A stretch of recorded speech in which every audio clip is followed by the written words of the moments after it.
चॅनलमध्ये तुमचं खूप खूप खूप मनापासून स्वागत। वरण भात भाजी पोळी खाण्याची अजिबात इच्छा नव्हती, म्हणून मी सगळ्यांच्या आवडीची आज मी दाल बाटी तयार केलेली आहे। आणि माझ्या घरी तर दाल बाटीचा बेत जेव्हा पण मी करते ना, त्यावेळेस ना बाकीच्या इतर पदार्थांना तर सुट्टीच असते, कारण की दाल बाटी माझ्या घरी सगळ्यांनाच आवडते आणि खूप आवडीने खातात। तर दाल बाटी करण्यासाठी इथे मी 2 वाटी गव्हाचं पीठ घेतलेलं आहे। दाल बाटी करण्यासाठी आपल्याला गव्हाचं पीठ जे असतं ना, ते जाड हवं असतं। दाल बाटी करण्यासाठी आपल्याला गव्हाचं पीठ थोडंसं जाडसर हवं असतं, पण आपल्याकडं गव्हाचं पीठ हे जाड नसतं। आपण जे रेग्युलर चपात्या करतो तेच पीठ इथे मी वापरलेलं आहे। तर त्यासाठी इथे आपल्याला अर्धी वाटी बारीक रवा घ्यायचा आहे। रवा हा बारीक घ्यायचा आहे आपल्याला। त्यानंतर 1 चमचा आपल्याला ओवा घ्यायचा आहे आणि इथे मी 1 चिमूटभर आपल्याला बेकिंग सोडा घालायचा आहे। या व्यतिरिक्त तुम्ही जास्त सोडा घालायचा नाही आहे, आणि तुम्हाला जर सोडा घालायचा नसेल तर तुम्ही इथे स्किप केलं ना तरी देखील चालेल, पण इथं मी 1 चिमूटभर घातलेलं आहे, जेणेकरून आपली बाटी जी आहे ना फुलण्यास मदत होते। त्यानंतर आपल्याला 1 चमचा तूप घालायचं आहे। तूप घालून आपल्याला हे पिठाला छान चोळून घ्यायचं आहे। दोन्ही हाताने जर तुम्ही चोळून छान घेतलं ना, तर हे पिठाला ना व्यवस्थित असं तूप लागलं जातं। त्यामुळे काय होतं ना, की आपली बाटीचे ना पदर खूप छान सुटतात आणि छान आपली बाटी आतपर्यंत मस्त एकदम खुसखुशीत तयार होते।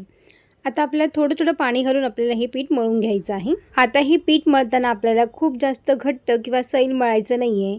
जसं आपण रोजच्या चपात्या करताना पीठ मळतो ना, त्याच पद्धतीने हे पीठ मळून घ्यायचं आहे। दाल बाटी करण्याच्या खूप वेगवेगळ्या पद्धती आहेत, पण आज मी तुम्हाला अगदी सोप्या पद्धतीने दाल बाटी कशी करायची ना, ह्याचीच रेसिपी तुमच्याबरोबर शेअर केली आहे। आता आपलं इथे पीठ मळून झालेलं आहे आणि आता आपण हे पीठ झाकून याला 10 ते 15 मिनटासाठी साईडला ठेवून द्यायचं आहे, म्हणजे छान आपल्या दाल बाटी फुलल्या जातील। तर इथे साधारण 15 मिनटं झालेली आहेत। 15 मिनटानंतर आपण आता करायला सुरुवात करूया। थोडंसं मळून घ्यायचं आहे। थोडंसं तेलाचा हात लावलात ना तरी देखील चालेल।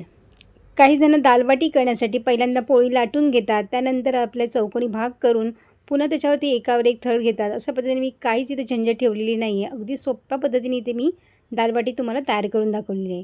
तर या पिठापासून आपल्याला 4 उंडे इथे तयार करून घ्यायचे आहेत। थोडंसं पसरून घ्यायचं आहे हा उंडा आणि याच्यामध्ये आपल्याला तूप घालायचं आहे, जेणेकरून ना आपली दाल बाटी ना छान क्रिस्पी आणि मस्त एकदम खुसखुशीत तयार होईल। आतपर्यंत छान खुसखुशीत होण्यासाठी आपल्याला अशा पद्धतीने हे तूप लावून घ्यायचं आहे।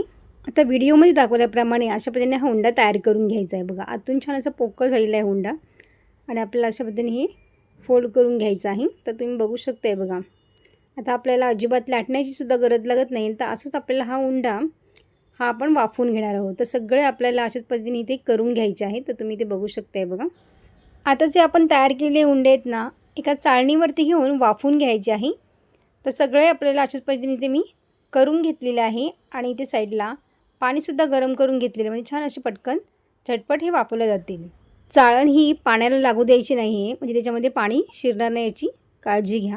नाहीतर खाली तुम्ही एखादं स्टँड ठेवलात ना, किंवा एखादी वाटी जरी ठेवलीत ना तरी देखील चालेल। वरून आपल्याला झाकण ठेवून हे छान वाफवून घ्यायचं आहे। तर साधारण इथे 10 ते 15 मिनटं झालेली आहेत। आपली छान दाल बाटी ही वाफवल्या गेलेली आहेत, अजिबातसुद्धा हातालाही चिटकत नाहीत। आता गॅस बंद करायचा आहे आणि ही पूर्णपणे आपल्याला थंड करून घ्यायचं आहे। पूर्ण थंड झाल्यानंतरच आपल्याला ही कट करून घ्यायचं आहे। तर तुम्ही ते बघू शकताय बघा, मस्त आतपर्यंत लेयर्स बघा काही छान सुटलेली आहे बघा, मस्त एकदम पदार्थाची सुटलेली आहेत। आता तुम्हाला ज्या पद्धतीने दाल बाटी हवी आहे, छोटी मोठी कोणत्याही साईजमध्ये तुम्ही इथे कापून घेऊ शकता। तर मी याच्यामध्ये बघा, एका दाल बाटीची मी साधारण इथे 8 भाग करून घेतलेले आहेत, म्हणजे आपल्या तळायलासुद्धा मस्त ते आतपर्यंत छान खुसखुशीत तयार होतात। त्यामुळे इथे मी 4 भाग नाही तर इथे 8 भाग मी इथे करून घेतलेले आहेत। तुम्हाला हवे असतील तर तुम्ही याचे 4 भागसुद्धा इथे करून घेऊ शकता।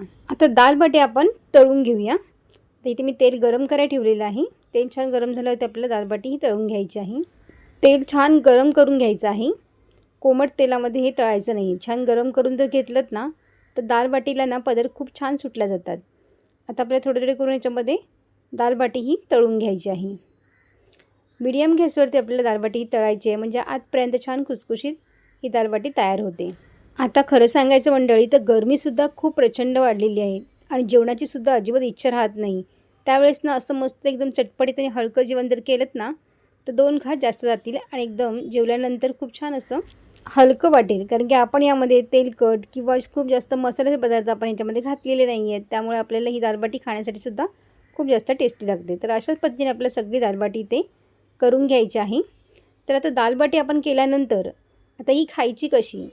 तर तळून झाल्यानंतर आपल्याला एका डिशमध्ये ही दालबाटी घ्यायची आहे आणि मस्त एकदम चुरून घ्यायची आहे.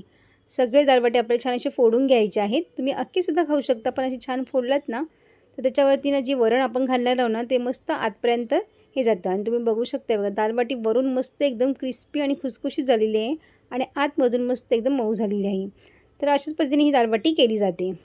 आणि वरून आपल्याला मस्त एकदम फोडणीचं वरण घालायचं आहे आणि आपल्याला याच्यावरती 1 चमचा तूपसुद्धा घालायचं आहे. त्यामुळे मस्त दालबाटी एकदम खमंग लागते. नक्की ट्राय करून बघा. अशा पद्धतीने ही दालबाटी तुम्ही कधी केली आहे का मला कमेंट करून सांगायला अजिबात विसरू नका. आता ही मस्तपैकी चुरायची आहे. खुसखुशीत बाटी, मस्तपैकी चटपटीत असं हे वरण आणि वरून छानपैकी तुपाची धार. हा काय लागते म्हणून सांगू. नक्की ट्राय करून बघा. तर तुम्हाला ही रेसिपी कशी वाटली मला कमेंट करून सांगायला विसरू नका. रेसिपी आवडली असेल तर लाईक, शेअर आणि सबस्क्राईब करा. पुन्हा भेटू अशाच एका नवीन रेसिपीमध्ये. तोपर्यंत मस्त खा आणि स्वस्त राहा.